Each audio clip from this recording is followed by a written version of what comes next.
was like ripping at my skin and just tearing apart anything that could have possibly been wrong with me. And I just did not like myself. A huge part of my identity became being the small one. We were just covering for each other, helping each other hide in the bathroom after a meal, taking turns, making ourselves throw up. I thought I deserved to get hurt, and to me, starving myself wasn't hurting me enough. I remember I just kind of sat there for a moment and my whole world just started to go blank.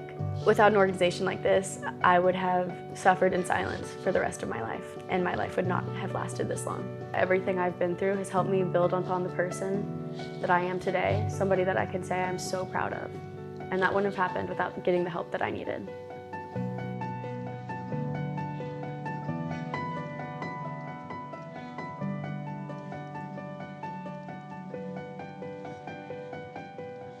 My name is Lyndon Burns.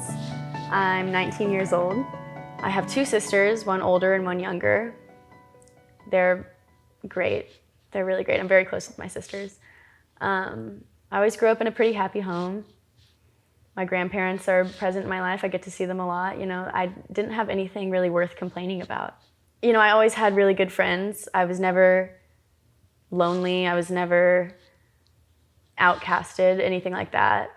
I think my self-esteem issues started a lot younger than I realized, because when you're a child, you don't really have a concept of what self-esteem is, unless you're being raised in a household where your parents are berating you and telling you, putting negative connotations to certain words and certain ideas about yourself. But my parents didn't do that. I had a very healthy childhood from the outside, but I just did not like myself. I remember being maybe 9 years old, probably a little bit younger, and I just I caused an issue about everything. And in my parents' mind, it's oh my God, she's a middle child. She's acting out, she's got middle child syndrome, she's just, being dramatic. And I am a very dramatic person, so credit to them for that. It's a valid reaction.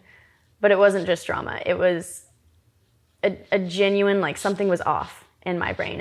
My first memory of really low self-esteem, I was in first grade and I was sharing a room with my older sister. My older sister's perfect, by the way. Just in every way, shape, and form. She is amazing, and she's been something really great to look up to as a young girl. But when you're comparing yourself to that, it's not that great. I remember being in my closet of the shared room with my older sister, and I'm just gripping at my stomach and just kind of why do I look like this? Why don't I look like the girls on TV? Why don't I look like my sister? Why don't I look like anybody else? And I was a tiny kid. I'm not going to sit here and say I was chubby. And even then, it shouldn't have been an issue. I was 6 years old. Being chubby is normal for a kid. But I was a small kid.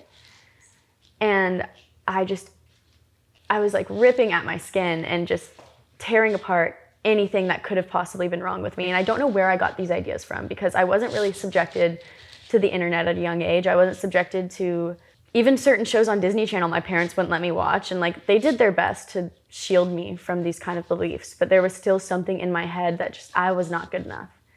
Through the next couple years, through middle school, 5th and 6th grade, my mental health really started to decline. But again, I didn't know what was going on in my mind. Everything was fine. This was probably something that everybody else was going through at the same time, and nobody talked about it. That's what I thought.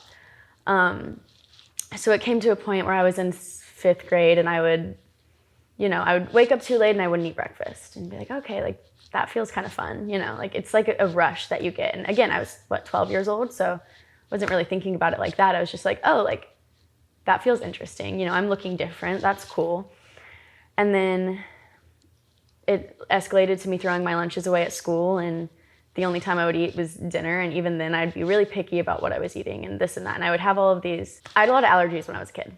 I was allergic to gluten, I was allergic to dairy, I didn't really eat sugar. My parents were very health conscious, and that's awesome. That would have been awesome. And it's not I was ever told, you can't have that, or you shouldn't eat that, that's bad for you. It was just, these are the things that are good for you. And I also personally couldn't eat a lot of specific things.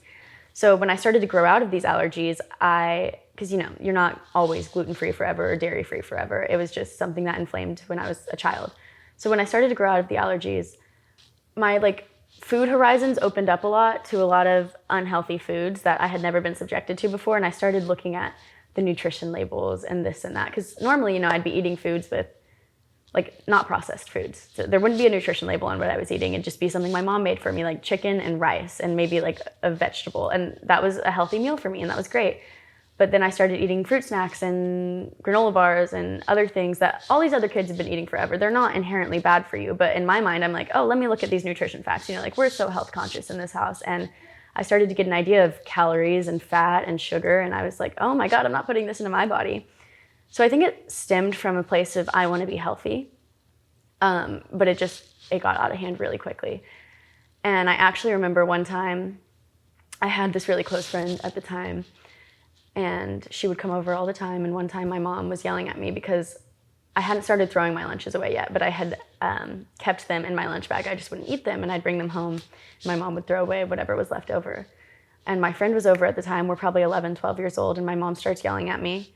She's like, Lyndon, like, you got to stop wasting your lunches, like, blah, blah, blah. You need to eat, like, you know, all this stuff. And I was like, okay, whatever. We go to school the next day, and I'm like, okay, well, I'm just going to throw away my lunch here. So I take out my sandwich that I had. I took one bite, and I looked at my friend. I was like, oh, give me 1 second. I'm going to go to the bathroom. And I, like, dump all of my lunch in the trash can. And I come back, and she looks at me, and she's like, Lyndon, like, I heard your mom yesterday. Like, what's going on? You need to eat food. Like, what are you doing? I'm like, oh, like, I'm just not hungry right now. This is gross. I don't want this. Like, all of these things. And I think it, like, that was the first, like, I need to stop saying like. That was the first moment where I had a realization that, oh, maybe other people are starting to notice something's going wrong. So instead of sitting there and, you know, addressing the problem that was, like, very quickly growing in my life, you know, I was only 11 years old. I decided, oh, like, let's just hide this a little better. Let me figure out a way to operate the same way without other people picking up on it. And that just started a really, really deep downward spiral that didn't end for years. That was when I was 11. I think it started to become a conscious effort when I hit like 5th and 6th grade, because I'd been doing this for so long. And a big part of it was my whole childhood, my whole life. I was always the small one. I was always tiny, and everybody like brought attention to that, which, you know, it wasn't something that would have been a red flag at the time. It wasn't something that people would have thought about as something not to say at the time, because everybody, you know, there weren't negative or positive connotations to body talk. Obviously nowadays we have a lot of body positivity influencers, and body positivity is a huge movement, which is great. And we've learned to stray away from labeling skinny and fat as good or bad. But at the time, you know, skinny was good, fat was bad. That was just kind of known. It was the early 2000s. Like, what can you do? And I didn't realize it at the time, but I think I took a lot of pride in knowing that I was the small one, knowing that I was the skinny one. I was the skinny friend that everybody could pick up and throw around, and that was so cool, and that was my thing. I was cute and small. And when you're so young, you don't really know your identity. You're kind of basing your identity off of what other people are telling you. And that's what other people were telling me. So a huge part of my identity became being the small one. So I think when I finally noticed, hey, like maybe I'm not eating enough. Maybe I should keep eating like this to stay the small one. And that was just really dangerous. So I started to pick up on my own bad habits, 5th, 6th grade, and I realized it was, you know, probably an issue if other people were noticing, but I didn't like let that deteriorate me. I only let it motivate me. So by the time I got to 8th grade, I had found this new group of friends, and everything was great, great girls. I'm still friends with a lot of them, but we all had some really, really big issues in the food department. And this only furthered my belief that, like, hey, this is normal. This is what everyone's doing, which is really, really unhealthy for a 13-year-old. And it got to the point where we were just covering for each other, helping each other learn these new tips and tricks, helping each other hide in the bathroom after a meal, you know, taking turns, making ourselves throw up, and hiding our lunches in weird places, and looking up specific foods that we could eat that, you know, like cucumbers, rice cakes, stuff like that. Very, like, when you think about an eating disorder, Like, that's what it was. It was almost like a movie. Like, it was insane. The goal was almost to be the center of attention in a really twisted way. And I didn't realize that at the time, but that's what I wanted. I wanted everybody to worry about me. There was no end goal. That's the issue that people don't realize when it comes to these things. You think that you have an end goal, but that goal just keeps getting pushed further and farther as you start reaching the goals that you have set for yourself. And it's terrifying. It got to a point, 9th grade, or right before 9th grade, I was just in the deepest depths of whatever you want to call it. I still don't really call it an eating disorder because it never got medically recognized as one, but with my issues, I had reached a point where I'd found this website. I don't remember what it was called. I think I blocked that out for a reason, but it was basically just this list of rules that you had to have to be anorexic and like be successful in it. So I started religiously following this website, and every single rule, it was insane. Whoever made that website is sick in the head, and it's so concerning.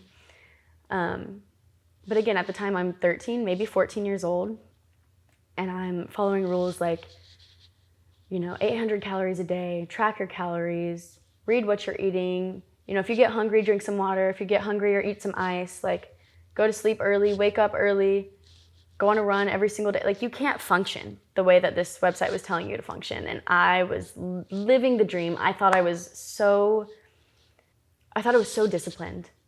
I thought this was such a good motive for me, such a good path for me to be taking, because it would have helped me find discipline in other aspects of my life. I wanted to be perfect. It wasn't just about being the skinniest. It was about being the smartest and being the prettiest and being the nicest and being the person that everybody wanted to be. And I thought that this was going to help me be the person that everyone wanted me to be. And this website just took over my life. I stopped hanging out with my friends. I stopped talking to my parents. I was mean to everybody. And it stemmed from a place of self-hatred. I really, really did not like myself. So I kind of broadcasted that onto the world around me. So I started hating everything because I didn't understand what was going on. The first step I took to ending this cycle was I went to a church camp the summer before my freshman year, and I was talking to my leader. We were all talking about our testimonies, our journey, our walk through life, and I'm sitting here listening to everybody talk, and I'm not about to tell these people what I'm going through. That's ridiculous. But I ended up getting really close with my group leader, and I wouldn't share my testimony in front of the group because I was, it just seemed stupid to me. But her and I are on a walk on the beach one night, and we're talking, and I'm like, I think I want to tell you my testimony. Okay, that's awesome. Let me know. So I start telling her, and this is the first time I've ever told anyone anything about what I had been doing to myself. And I finally show her this website, and I'm like, this is what I've been doing. I don't know if it's wrong. It's taking over my life. And I showed her, and she broke down into tears. This probably 20-year-old girl, I was 13, making this girl cry over what I was doing to myself. And I think that was one of my wake-up calls also. It's okay, this isn't normal. This isn't something that everybody's doing. And that scared me. It scared me.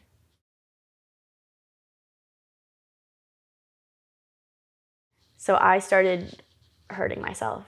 I started self-harming when I was 13 years old. Most of my bad mental health practices started escalating in 8th grade, and that was really true about self-harm. I thought I deserved to get hurt, and to me, starving myself wasn't hurting me enough, and that in my mind wasn't hurting me at all. It was helping me, and I thought I didn't deserve to not be in pain. I just really didn't like myself, and I don't know why. I was 13 years old. I had done nothing wrong in my life. I was just a kid. But something in my brain was telling me that I didn't deserve what everybody else did, and that I needed to be punished for it. So I was the one inflicting that punishment upon myself. I don't really know where all of these ideas stemmed from. I wish I did. But I I really, really did not like myself, and I wanted to do anything in my power to kind of put myself through the ringer. And maybe it's because I felt like I hadn't had to struggle in my life at all, and maybe I deserved a little bit of struggle. I can't really pinpoint it. It just happened.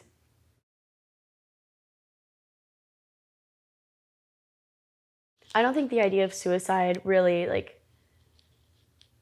just popped up one day randomly. I think it kind of started to build up over time with everything that I was putting myself through. You know, the more I hated myself, the more I hurt myself. The more I hurt myself, the more I hated myself. And it was just this constant back and forth, until I just got so tired of everything. I couldn't wake up in the morning. I couldn't talk to people. And I was still trying to put on this front of I'm happy and I'm fun and I'm carefree and I'm kind. And I wanted to be this person so badly, but I just wasn't that person anymore. And I think that's when I started to really consider just ending it all. Because if I couldn't be the person that everybody thought I was, and I didn't recognize the person that I was becoming, then who was I and who was I ever going to be? So I started using substances at a young age.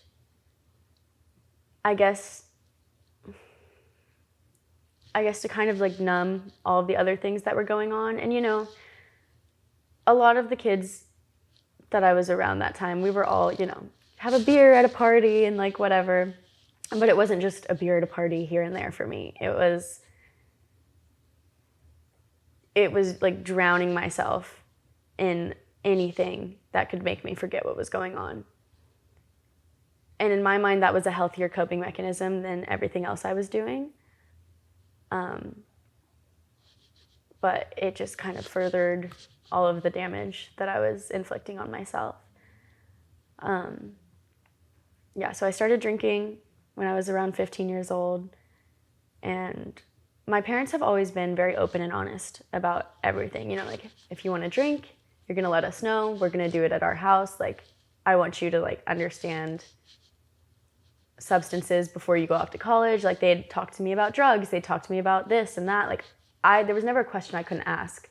There was never something I should have felt unsafe asking them to do. But it was all part of my wanting to hide from them, I think. So I started drinking alone in my room. And I started, my entire sophomore year of high school, I was not sober. I was smoking weed nearly every single day, and I was drinking all the time, pretty much every single day, and I was doing it all alone. I wasn't doing this in oh, it's fun, let's party kind of way. And yeah, there were instances where I would go and party with my friends and have fun, and it was fine. But the party kind of never ended for me. My whole life was about forgetting everything.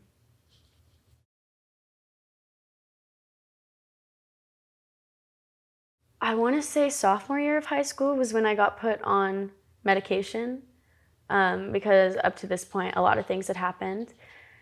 And my parents were finally starting to see hey, something's really going on. Let's put you on medication. Let's put you in therapy. Let's do whatever we can do. And so I was going to therapy and I was on medication and I was smiling and I was doing everything right. I was very involved in everything that I did, and I did everything I did to the fullest extent that I could. Unfortunately, that included all of the unhealthy things that I did. So while I was busy being an outstanding student, I was also busy hiding myself.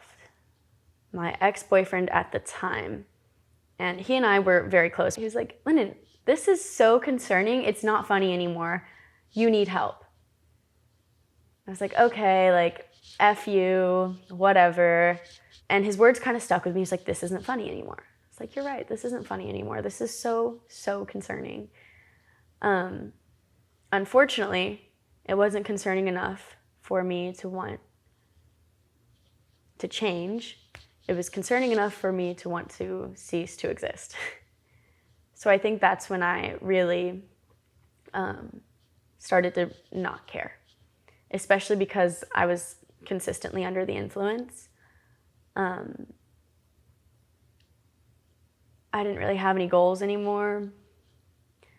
I didn't care to stick around to find out the consequences for what I had been doing. So one night, I went out with all my friends, and we're having a good time. We're having a few drinks, and I remember I just kind of sat there for a moment, and my whole world just started to go blank. And so I went to the bathroom, and I called one of my other friends, and I was like, hey, something's wrong. And I just start breaking down. And he was like, okay, hold on. Like, do you want me to come get you? Like, what's wrong? And I was like, no, it's fine. Like, I'm just going to go home. I'll call you later. So I go home, and I locked myself in my bathroom. It's probably like 1 in the morning, 2 in the morning. And I steal a bottle of, I still feel really bad about this. My sister had gotten an appendectomy, whatever it is, whenever you get your appendix out. And she had all of these like pain medication like that she was supposed to take afterwards. And I stole the whole bottle. It was full. She had just gotten home from the hospital. It was full. And I took it.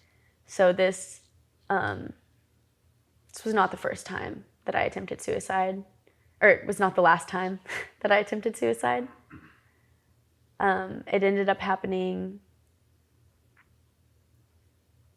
2 or 3 more times. I think it was 3.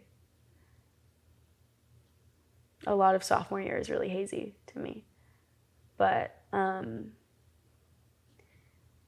by junior year, I was finally starting to come back into myself and figure things out and gain a little bit of my personality back.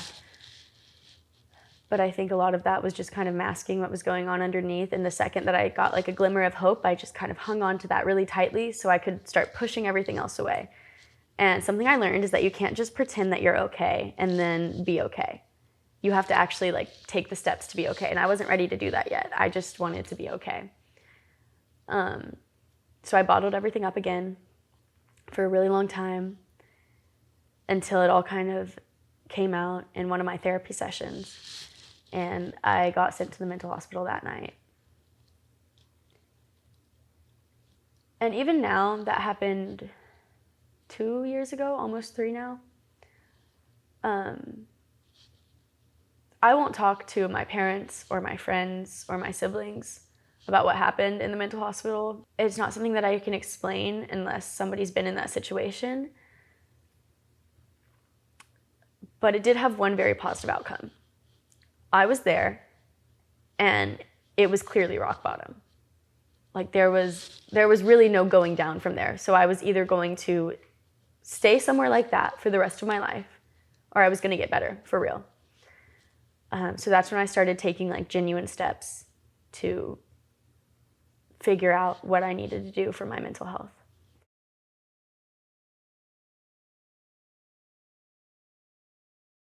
I had to stop lying to everybody. That was the first thing.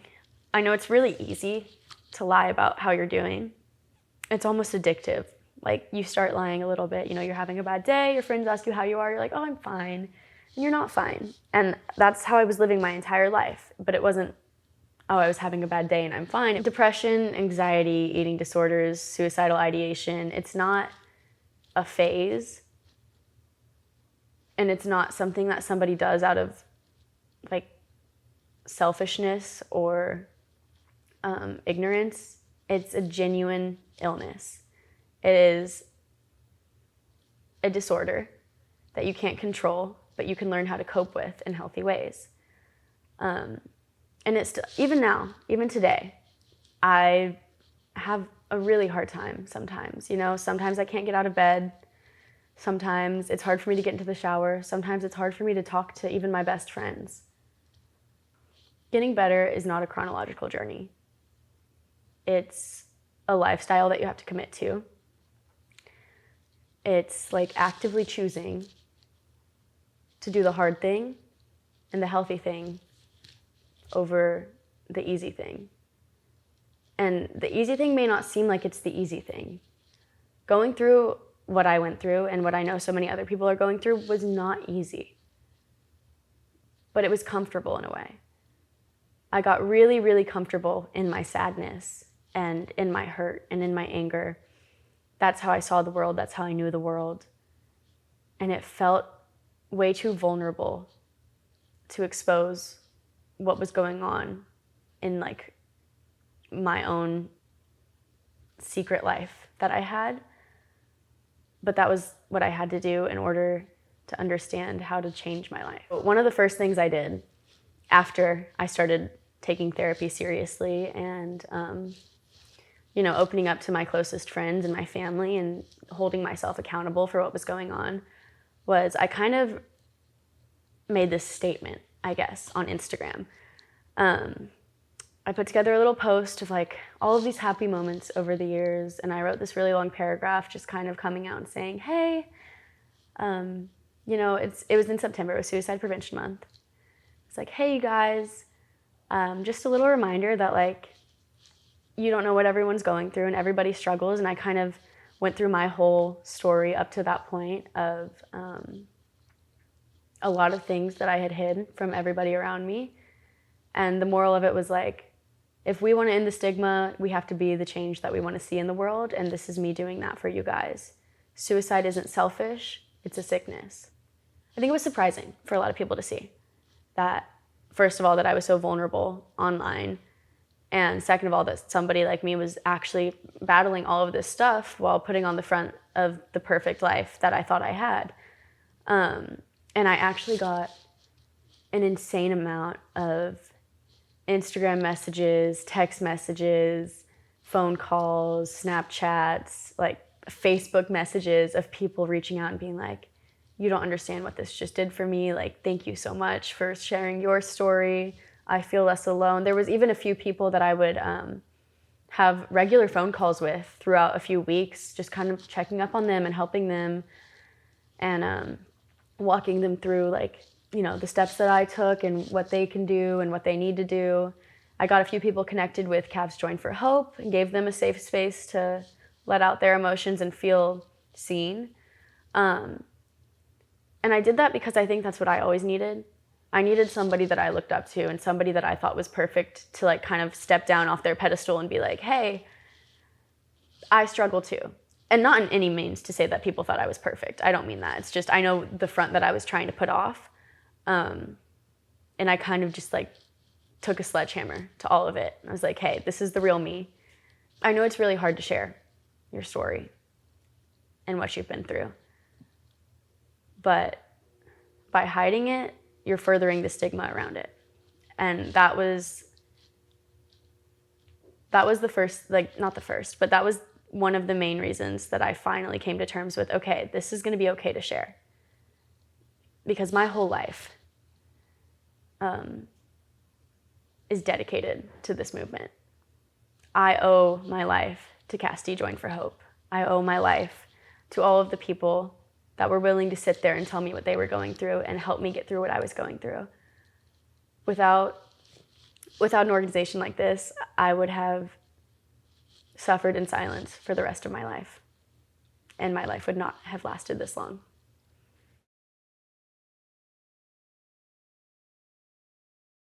Yeah, so that's a really difficult one.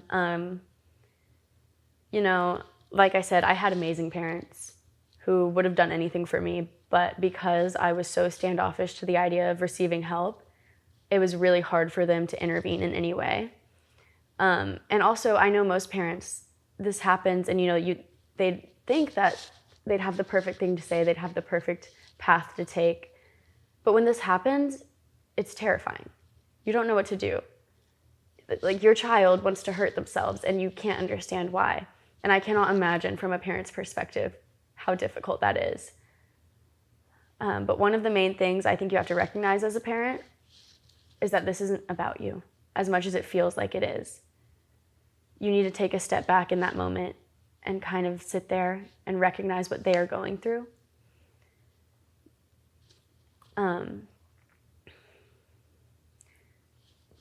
I think a really big thing is to not accuse and not come in strong and not make it feel in any way like your child is in trouble or that you're going to do something against their will. I think that's what I was terrified of, was that if I really did open up and I got the help that I needed, I would be in a straitjacket, you know.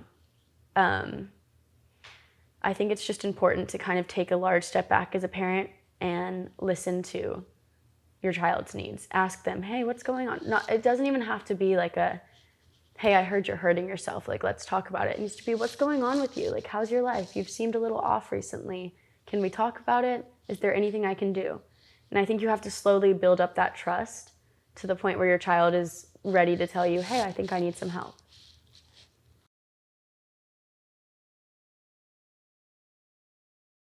I'm a lot more honest with myself. And I still have unhealthy thoughts. Those don't just go away, unfortunately. And that was something that I think really kind of stunted my growth for a while. I would do all of this growing and all of this changing just to come right back to a really rough patch again. And I had to sit there and kind of like curse at the sky, like, why does this keep happening to me? What am I doing wrong? Am I just going to keep fighting this uphill battle for the rest of my life just to end up back in the same place? But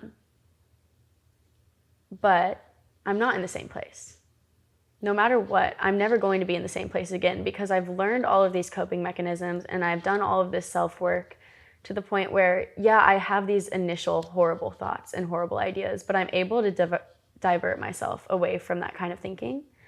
I'm able to be honest with myself and be real with myself. Like, I still have, it's kind of embarrassing, I talk to myself a lot. And I'll have these like really negative conversations with myself where I'm standing in the mirror and I'm like, you look so fat right now. Then I have to sit there and like take a moment and I like lock eyes with myself. I'm like, what are we doing? I know that all of these horrible things that I'm telling myself I am aren't coming from me. They're coming from a place of hurt and a place of anger and a place of loneliness. They're coming from my depression and my anxiety and my eating disorder. They're coming from all of these thoughts that aren't me.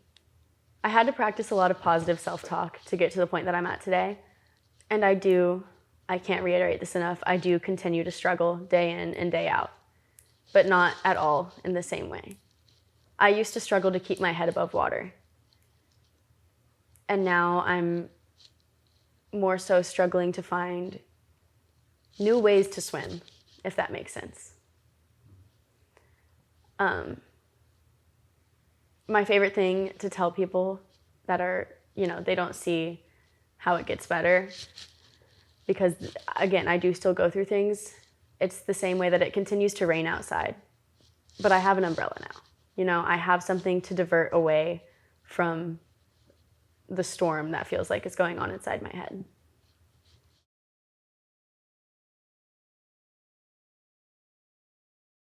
You are nowhere near the entire person that you're going to become one day. And everything that you dislike about yourself right now, you're going to learn to love when you grow into the full person that you're meant to be. You're so young and you have so much life ahead of you. There is simply no reason to cut it this short.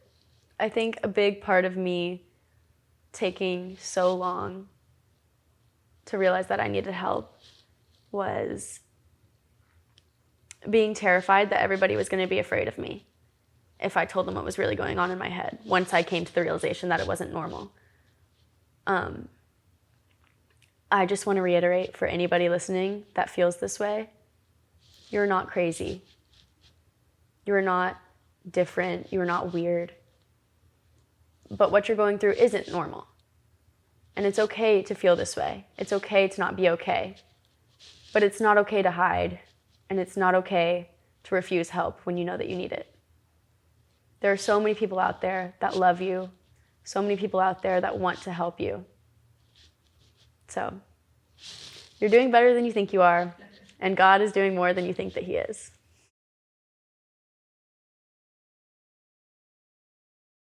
I know one of the first times, I didn't even realize why I was crying at the time. Miss Kim came in to Knox Junior High, and she gave the cheerleaders at the time her little speech and the video that goes over Cassidy Join for Hope and Cassidy's story and just suicide prevention facts. And I remember after the presentation, I kind of hung back and I started sobbing, and I ran up to Miss Kim and I just gave her a hug. I don't know if you remember this, but I just started sobbing, and she was like, hey, like, we love you. It's okay to not be okay. Like, we're here for you. And it's communities like this that give people like me the opportunity to first understand that it's okay to feel this way, and to second, use what I've been through in a positive manner. I am so thankful that Cassidy Join for Hope has given me the opportunity to broadcast my story in a way that can help change other people's lives.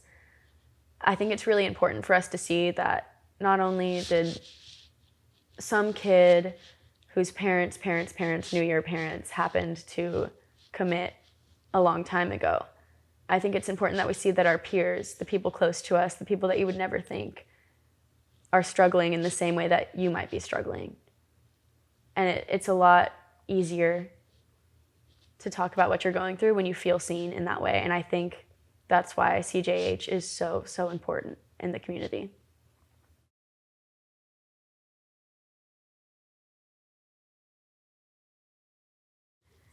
I think it's important to recognize the fact that the person that you knew before you found out that they had all of these issues is the same person that you're talking to once you find out that this person self-harms or has suicidal ideation. They're still a person, still just a teenager, just a young adult, just a child, whoever it is. It doesn't change the person that they are. And you shouldn't treat them as such.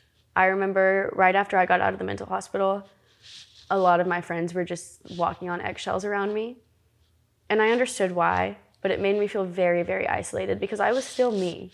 I wasn't going to change the way I'd acted for most of my life just because I had had this run-in with mental health. It doesn't change who you are as a person. Sometimes people need a little bit more support. Sometimes they need a little bit more understanding. And I think it's important to realize maybe when your loved ones are snapping at you or being mean or having a bad day or yelling or lashing out, it can stem from other things than just rudeness and anger. Sometimes there's other things going on, and I think it's really important to take a step back and recognize that you don't know what everybody's going through at all times. Your reaction to the way that other people are acting can really shape the next steps that they take. I think it's important to be kind and be understanding at all times, even when you don't feel like the other person deserves it, because you never know what somebody else is going through. I am so beyond thankful for the understanding that all of my friends and family blessed me with while I was going through what I was going through, because I was not a nice person. I was not fun to be around, but I was still me, and I needed them to understand that, and they did. I know it is so terrifying to recognize that you or somebody that you love is going through something much bigger than yourselves, but know that it is always okay to need help.